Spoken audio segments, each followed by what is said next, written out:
In that hour the disciples came to Jesus, saying, Who then is the greatest in the kingdom of heaven?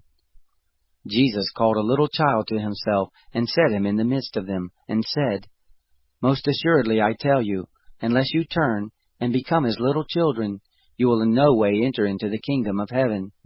Whoever therefore humbles himself as this little child, the same is the greatest in the kingdom of heaven. Whoever receives one such little child in my name receives me. But whoever causes one of these little ones who believe in me to stumble, it would be better for him that a huge millstone should be hung around his neck, and that he should be sunk into the depths of the sea. Woe to the world because of occasions of stumbling! For it must be that the occasions come, but woe to that person through whom the occasion comes. If your hand or your foot causes you to stumble, cut it off and cast it from you. It is better for you to enter into life maimed or crippled, rather than having 2 hands or 2 feet to be cast into the eternal fire. If your eye causes you to stumble, pluck it out and cast it from you. It is better for you to enter into life with 1 eye, rather than having 2 eyes to be cast into the Gehenna of fire. See that you don't despise one of these little ones. For I tell you that in heaven their angels always see the face of my Father who is in heaven. For the Son of Man came to save that which was lost. What do you think? If a man has 100 sheep, and one of them goes astray, doesn't he leave the 99, go to the mountains, and seek that which has gone astray? If he finds it, most assuredly I tell you, he rejoices over it more than over the 99 which have not gone astray. Even so it is not the will of your Father who is in heaven that one of these little ones should perish.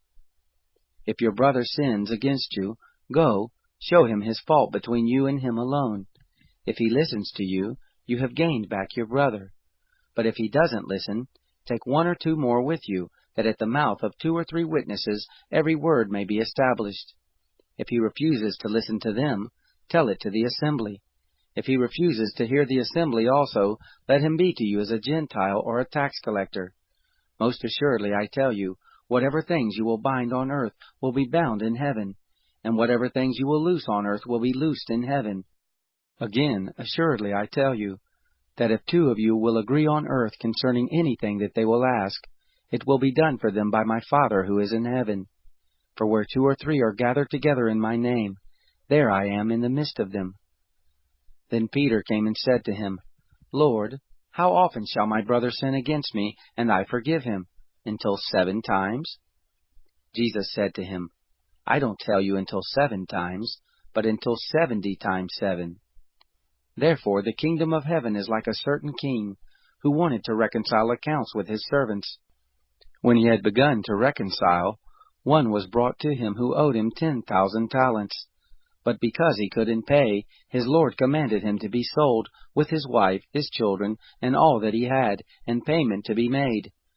The servant therefore fell down and kneeled before him, saying, Lord, have patience with me, and I will repay you all. The lord of that servant, being moved with compassion, released him, and forgave him the debt. But that servant went out, and found one of his fellow servants who owed him 100 denarii, and he grabbed him, and took him by the throat, saying, Pay me what you owe. So his fellow servant fell down at his feet and begged him, saying, Have patience with me, and I will repay you. He would not, but went and cast him into prison, until he should pay back that which was due.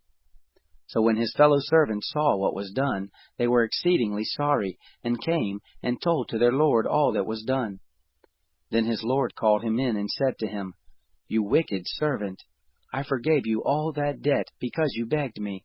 Shouldn't you also have had mercy on your fellow servant, even as I had mercy on you? His lord was angry, and delivered him to the tormentors, until he should pay all that was due to him. So my heavenly Father will also do to you, if you don't each forgive your brother from your hearts for his misdeeds.